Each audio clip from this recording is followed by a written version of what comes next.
Exercice 12, fichier texte à liste chaînée, soit un fichier de données structuré en une suite de lignes contenant chacune un nom de personne, un nom de pièce, un nombre et un prix. Donc, exemple, FAL, raquette 10 1000, DEM Bros 50 767.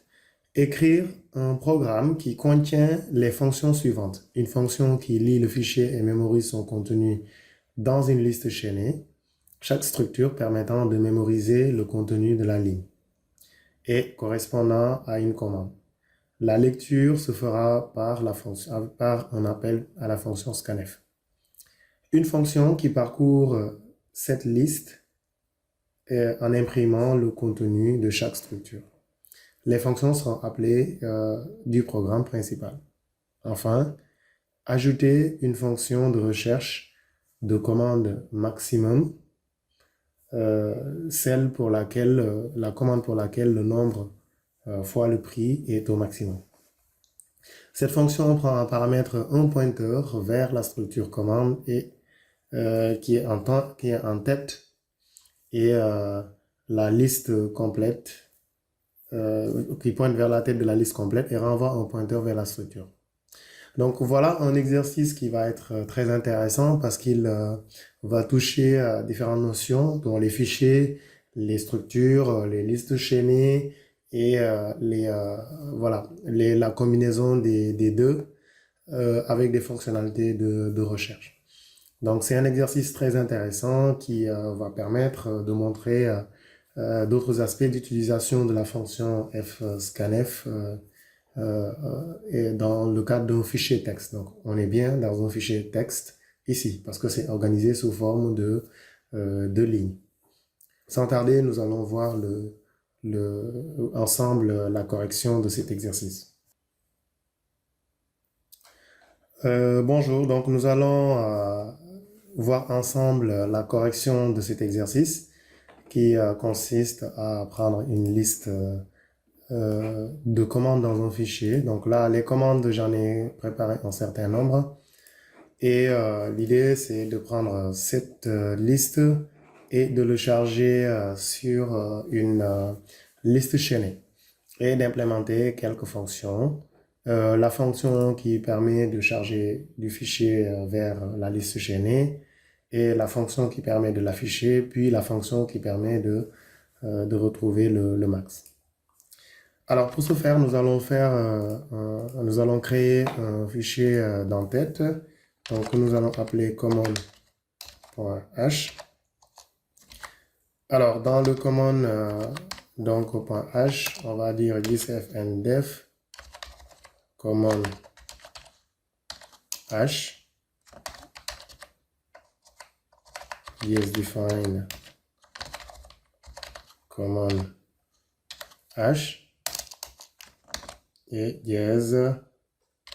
ndif. Donc, je rappelle que ça permet de protéger le contenu d'inclusion multiple dans le cas d'une compilation modulaire ou le fait d'en avoir plusieurs fois. Alors, la première chose, c'est de déclarer la liste chaînée. Alors, je rappelle qu'une liste chaînée, c'est juste une structure qui contient un membre qui est un pointeur vers la même structure. Donc, dans notre cas, nous avons une structure qui est censée contenir ces éléments-là. Donc, nom, prénom et prix. Donc, nous allons déclarer un type. Donc là, le nom est important parce que si vous ne mettez pas le nom, il ne pourra pas, vous ne pourrez pas faire la récursivité de la définition. Donc, le nom, on va mettre 255. L'article, donc ça, c'est le nom de l'article. Là aussi, c'est un char. Et le nombre et le prix. Donc, le prix, j'ai mis en entier. Et maintenant, ce qui va en faire une liste chaînée, c'est d'avoir un membre de type struct commande étoile que nous allons appeler suivant. Et cette structure, on va l'appeler nœud liste ou nœud simplement. Ou si vous voulez, on peut l'appeler nœud liste. Alors, une fois que nous avons défini cette structure, maintenant, il s'agit simplement de, comme le fichier, on le lit et on le charge sur la liste chaînée dans l'ordre. Donc, normalement, on doit juste ajouter à la fin. C'est simplement ce qu'il faut faire. Ajouter à chaque fois le nœud à la fin. Donc, pour ça, nous allons avoir nœud liste étoile, ajout un que, donc un que de liste, qui attend en argument ici la liste. Alors ici, la liste, là j'ai mis étoile, étoile, parce que je veux que si la liste si la liste est vide, que je puisse modifier directement le contenu de celle-là. Et ensuite, là, pour ajouter un que une commande, on peut imaginer lui donner nom, prénom, etc. Tous ces champs-là. Donc, les champs qu'il faut pour ajouter un nœud. Donc là, voilà, tac. Donc, c'est une commande.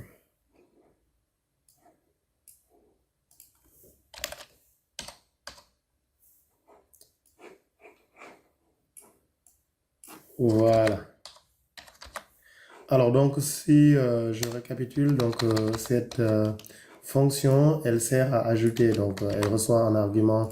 Donc là, on n'a pas besoin de mettre les nombres. Et on aurait même pu mettre des chars étoiles simplement.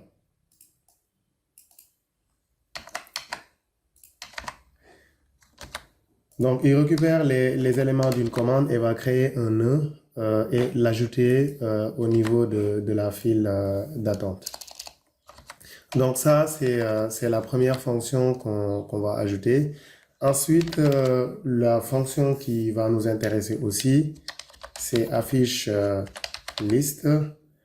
Donc là, pour afficher une liste, donc il a besoin juste d'un nœud de liste, c'est-à-dire un pointeur vers le premier élément.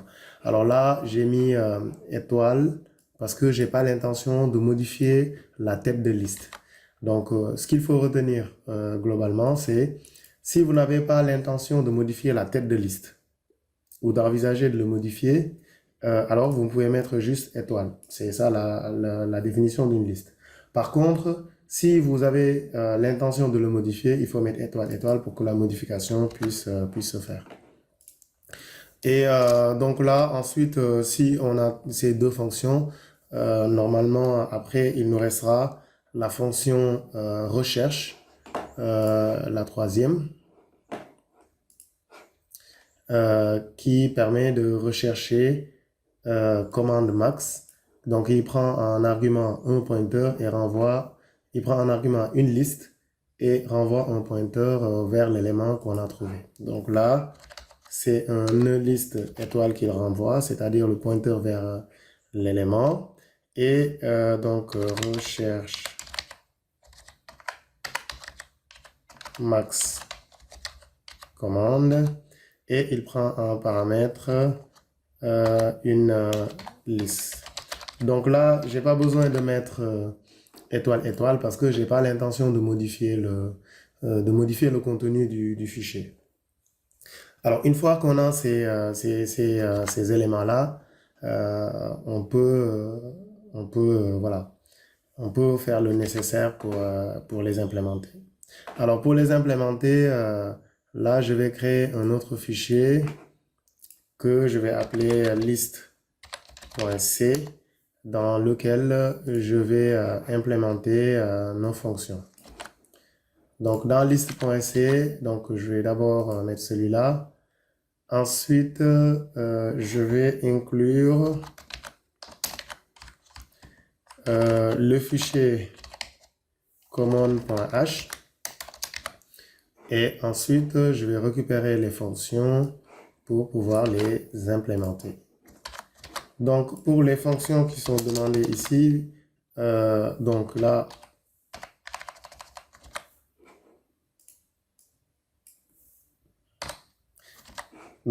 pour la fonction, la première chose que je vais faire, c'est d'abord de tester si la liste est vide. Parce que si je veux ajouter un que, si la liste est vide, ben, je crée un nœud et je l'ajoute. Ou bien je crée d'abord le nœud, ensuite je teste si la liste est vide, je l'ajoute. Sinon, je vais parcourir la liste jusqu'à la fin. Alors, donc pour créer un nouveau nœud, je vais mettre étoile, un nouveau nœud, égale malloc, size of newList. Donc ça crée un nouvel élément qui sera en allocation dynamique et donc il va survivre à cette liste. Ensuite, ce qui nous reste maintenant, c'est de mettre les éléments à l'intérieur. Alors pour ça, il nous faut un nouveau nœud flèche. Non. Donc là, comme ce sont des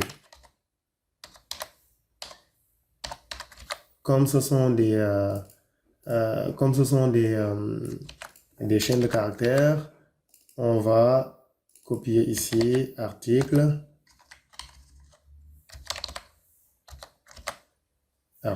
donc je prends les paramètres, je les mets. Par contre, pour les deux autres, nouveau nœud flèche nombre égale à nombre,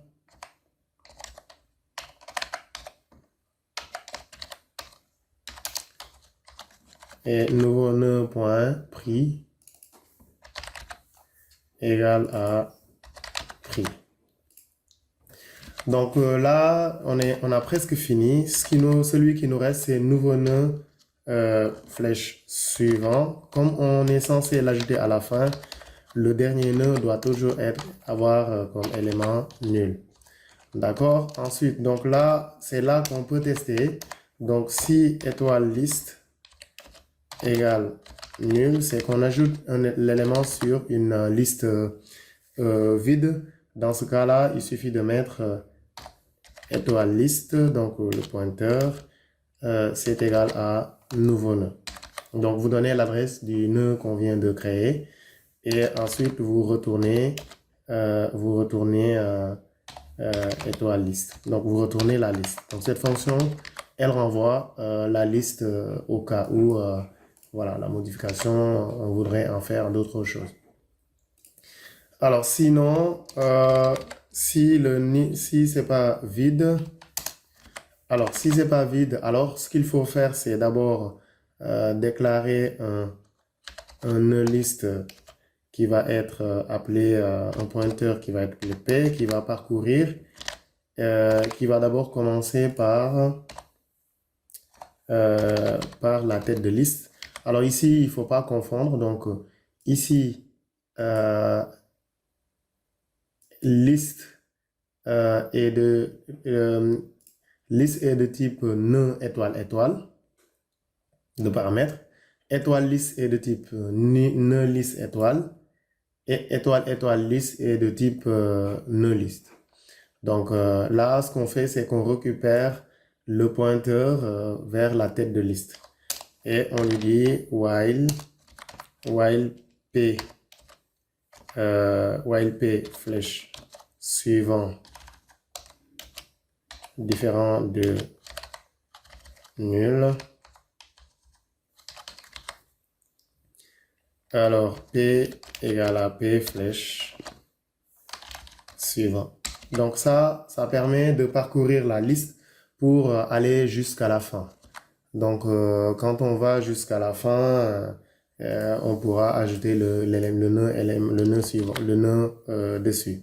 Donc là, pour ajouter le nouveau nœud, donc là, il faut dire maintenant p flèche suivant égale à nouveau nœud. C'est tout. Donc là, ça permet de pointer sur le dernier élément. Et ensuite, il suffit de dire que le dernier élément, son suivant, ce n'est plus nul, mais c'est l'élément qu'on vient de créer. Et ensuite, là, on retourne la liste. Donc, le passage par adresse de la liste ne sert que dans ce cas, si on veut traiter ce cas de figure-là. Si on ne veut pas le traiter, juste cette partie-là pourra suffire. Alors, on va implémenter aussi la deuxième fonction qui est la fonction d'affichage de la liste ici. Alors, cette fonction, elle ressemble un peu à ce code-là. Donc, d'abord, il faut déclarer un pointeur de parcours pour qu'il pointe sur liste.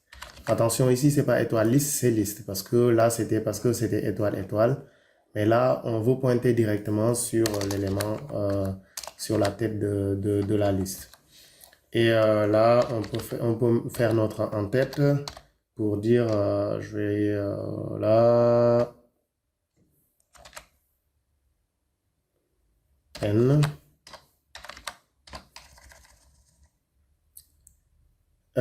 Donc là, je peux ajouter de nouvelles fins de ligne pour bien séparer.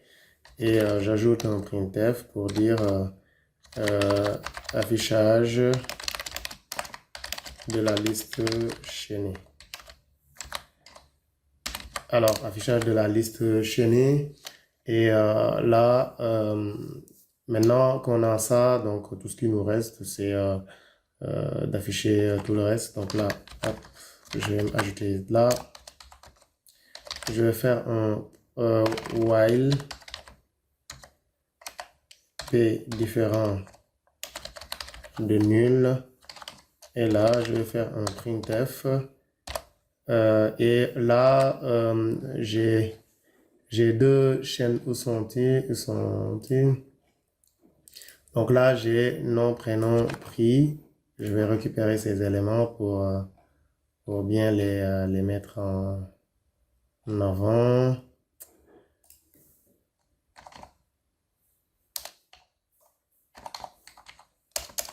Ok, donc là, j'ai d'abord un pourcentage S. Ensuite, un autre pourcentage S.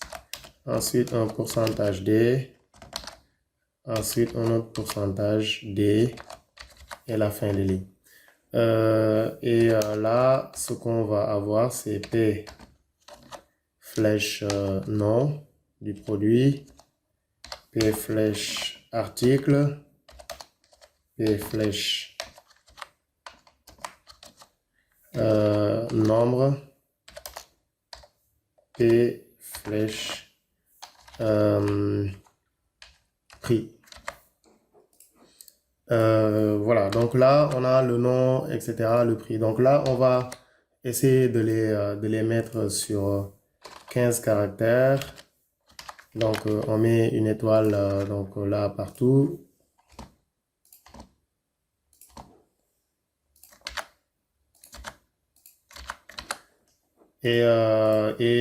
Donc là, voilà le travail. Donc, il va ajouter sur chaque ligne. Donc ça, je peux le supprimer. Il va ajouter sur chaque ligne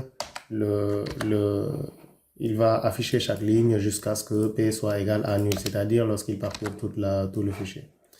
Et on peut terminer ça en mettant ces caractères-là pour terminer. Alors, pour la recherche max, bon ça, on l'implémentera tout à l'heure. Je vais mettre juste un return nul pour ne pas avoir de problème de compilation. Mais on va tester d'abord l'ajout en queue et l'affichage de la liste. Alors, donc là, ce qu'il nous faut dans ce cas-là, c'est d'abord inclure le fichier command.h pour avoir la déclaration des structures et des fonctions. Et donc là, nous allons déclarer un nœud liste étoile que nous allons appeler liste. initialisé à nul. D'accord. Et ensuite, nous allons déclarer ou bien nous allons ajouter un que la liste, donc l'adresse de la liste ici. Et même on va mettre ça dans une boucle, comme ça on pourra voir ce que ça va donner. Donc on va ajouter 10 éléments. Donc là j'ajoute un que. Donc là il attend un argument nom, article, nombre, prix. Donc je vais dire nom. Le nom, je vais l'appeler nom. Nom.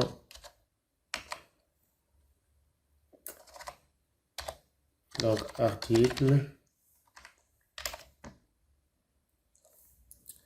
I.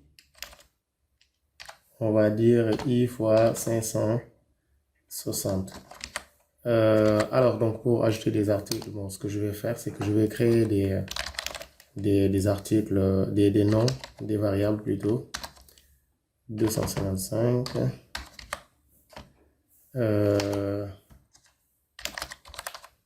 Donc ça, ces variables, c'est juste pour générer des nombres aléatoires à mettre sur la liste. Des éléments aléatoires, donc rien de truc. Et là, je vais lui dire sprintf. Et là, dans le nom, je vais mettre nom, pourcentage D, et je vais avoir I. Donc ça, c'est pour juste concaténer une chaîne de caractères. Sprintf, il va le concaténer dans article. Donc article pourcentage D, I. Et donc là, je vais avoir nom,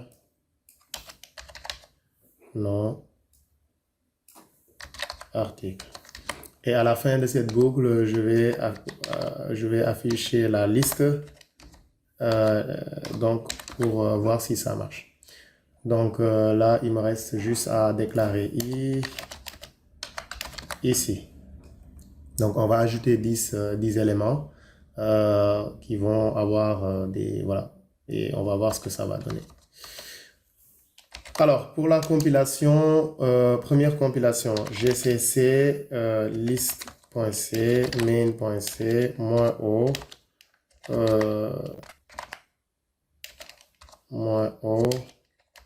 main.exe. Alors, qu'est-ce qu'il dit? Le nom, c'est char étoile. Expected char. Donc, j'ai dû rater quelque chose dans les déclarations ici des fonctions. Donc là, c'est un char étoile au lieu d'un char. Donc là, dans la déclaration, là, c'est pas un char, c'est un char étoile. Ok, donc là, strcopy, c'est ce qu'il me dit en fait sur strcopy. Alors, on recompile et là, ça marche très bien. Donc, je vais mettre un point slash. Alors, j'espère que j'ai commenté sur la fonction main l'usage. Donc là, je vais le commenter puisque j'ai pas encore demandé le nom du fichier.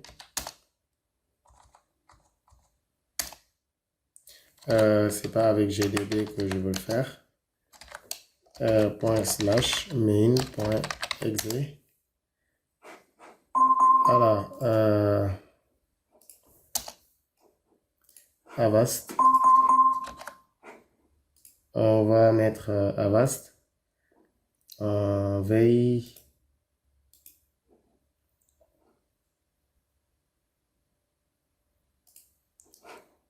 Ok. Alors, maintenant, dans notre fonction, il y a peut-être un petit bug qui fait que cette partie-là n'avance pas. Donc là, ajout en queue de la liste. Donc nom, article, i. Alors pourquoi dans l'affichage il ne bouge pas? Donc c'est peut-être la fonction d'affichage qui a un petit souci. Oui, c'est ça. Donc mettre ici, ce qui manque, c'est que P n'avance pas. P égale à P, flèche, suivant. Donc pour faire avancer P vers ce qu'on veut. Donc je vais recompiler et ensuite réexécuter. Donc là, on voit très bien que donc il a donné le nom des articles avec la liste chaînée. Donc là, il manque affichage de la liste chaînée. Il y a une fin de ligne qu'on a oublié de mettre ici pour bien afficher les données ici. Donc là, il y a nom 1, nom 0 jusqu'à nom 9 et il donne le nom des articles et les noms des articles ainsi que les valeurs. Donc ce qu'on aurait pu faire pour créer un en-tête ici, c'est de faire ça, mais là de dire que nous avons le nom, là nous avons article et là nous avons le nombre et là nous avons le prix. Et là on va mettre tous à pourcentage S puisque c'est l'en-tête pour qu'il puisse bien nous afficher ça. Voilà, donc là vous avez nom, article, etc. Donc celui-là pour mieux le séparer, au lieu de mettre comme ça des étoiles, on aurait pu mettre des tirets comme ça.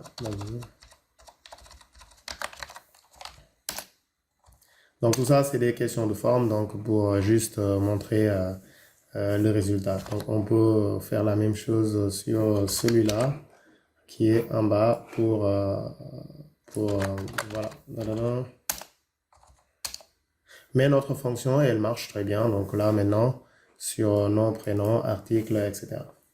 Alors maintenant, à partir de là, on peut aller récupérer, au lieu de mettre des éléments aléatoires, ce qu'on peut faire, c'est maintenant aller les chercher sur le fichier.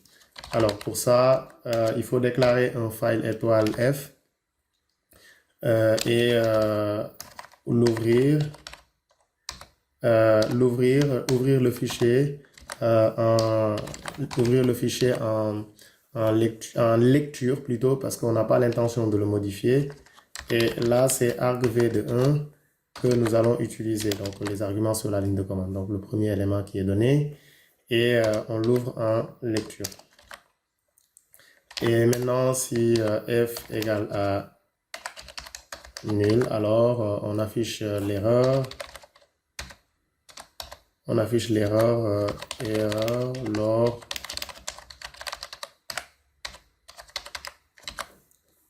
lors de l'ouverture return 0.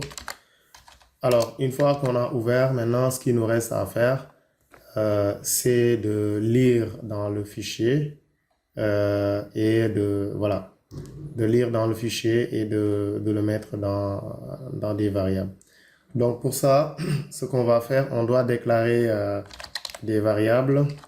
Donc là, j'ai déjà déclaré deux variables qui nous intéressent. Ce sont les arguments qu'on va donner à affiche-que.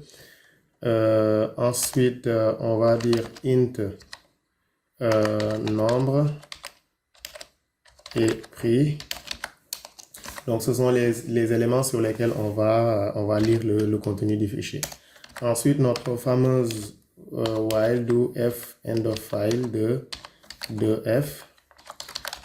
Et ensuite, on dit int résultat qui nous permet de contrôler ce que scanf va faire. Donc, égal à 0. Alors, on va dire résultat. Résultat égale f scanf. Et là, ce qui va être bien, c'est que dans f scanf, on va avoir les mêmes arguments que, voilà, que l'affichage, pourcentage D. Donc, on a 4 éléments. On a ici le nom, l'article, le nombre et le prix. Et là, on va lui donner ici les éléments, nom, article,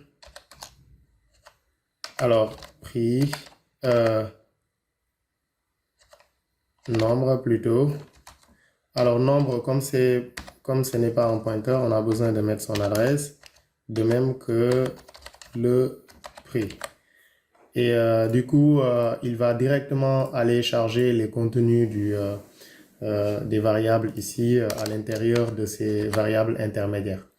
Et il ne nous reste qu'à tester si résultat est supérieur à 0, c'est-à-dire s'il a pu lire quelque chose. Là, on va lui dire que on veut ajouter un que sur la liste. Donc là, je vais lui donner un voilà. Et je lui donne un nom, article, qui sont les variables que j'ai données. Ensuite, nombre et prix. Donc du coup, résultat, donc c'est mal orthographié. Et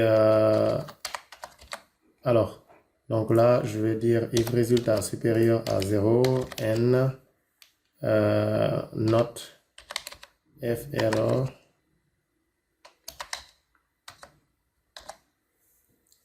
de f. Donc s'il y a une erreur, il a pu lire deux variables, mais qu'il y a d'autres variables pour lesquelles il n'a pas pu lire. Et cette fonction ne rentrera pas pour ajouter sur la file. Et à la fin de ça, on va lui dire afficher la liste. Et pour afficher la liste, il suffit de lui donner le nom de la liste. C'est tout. C'est tout ce dont il a besoin pour le faire. Et voilà, notre programme, il est prêt. Donc, on va essayer de le compiler et de débugger. Oups, qu'est-ce que j'ai fait? Donc ça, cette partie, je vais d'ailleurs supprimer définitivement pour que ça ne parasite pas. Donc, c'est plus ça que je voulais mettre.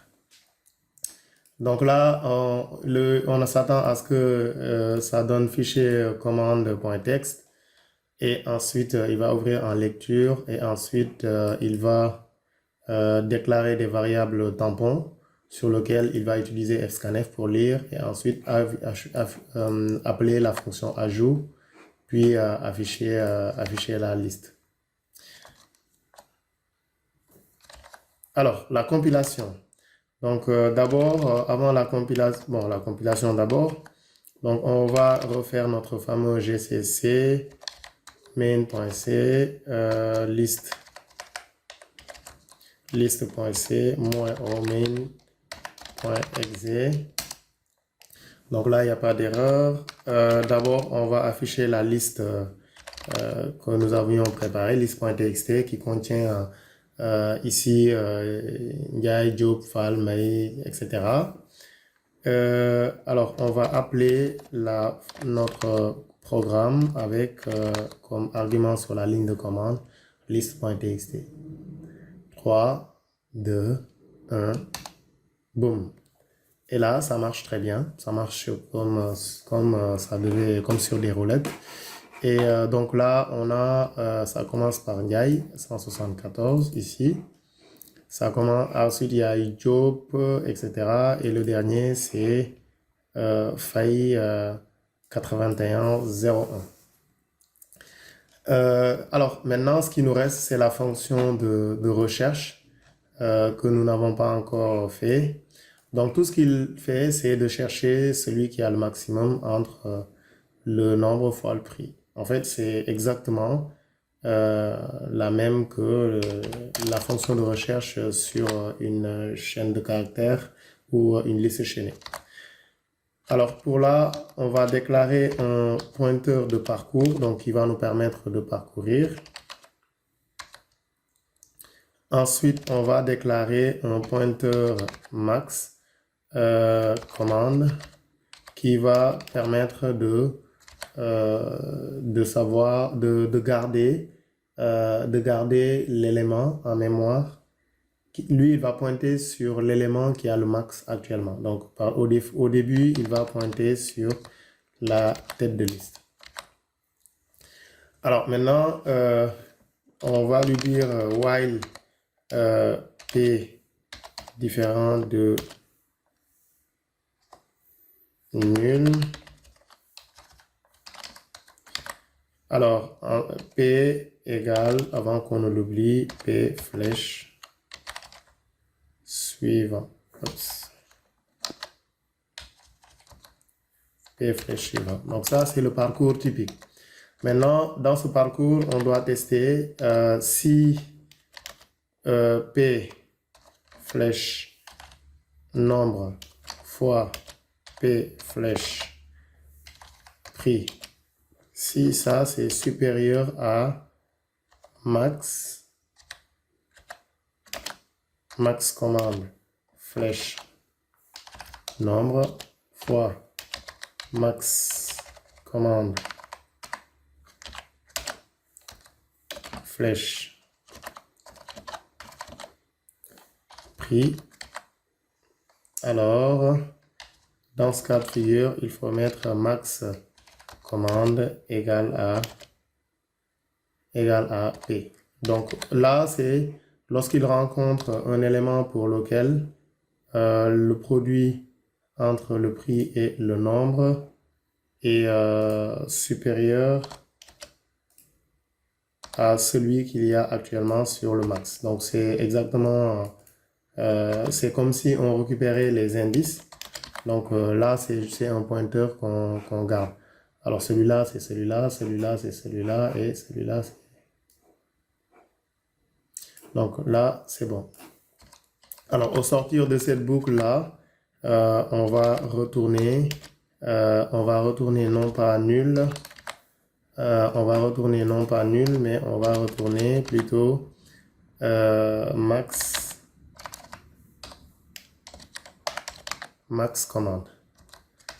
Alors, max commande ici va contenir va pointer sur l'élément qui a le maximum ici.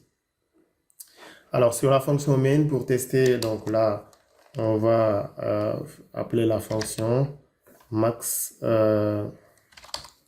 Déjà, on va déclarer un liste étoile max égale max commande. Donc, c'est recherche max commande et qui attend en argument la liste. Et ensuite, donc là, on va afficher l'élément. Donc, on n'a pas mis de fonction pour afficher un nœud, mais on aurait pu le faire. Une fonction qui affiche un nœud. Mais bon, tant qu'à faire, on va simplement copier ça et coller ça. Et là, au lieu de P, on va avoir max partout. Donc, il va mettre, d'abord, on va faire printf.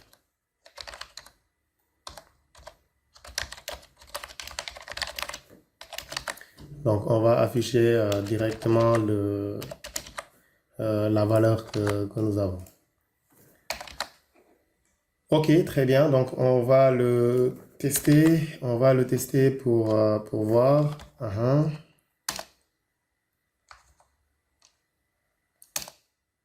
Wow. Donc là, pour max commande, donc c'est fake donc 3581 qui est celui qui est le plus celui qui a le plus grand, qui est le maximum, qui représente le maximum.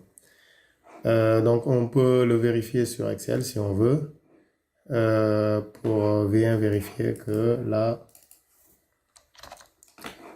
alors je ne sais pas si Excel permet de rapidement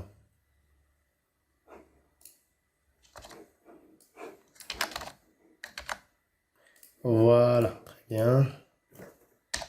Égal, donc ça fois ça.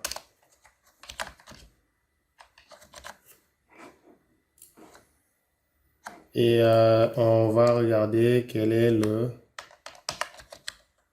max. Ou bien euh,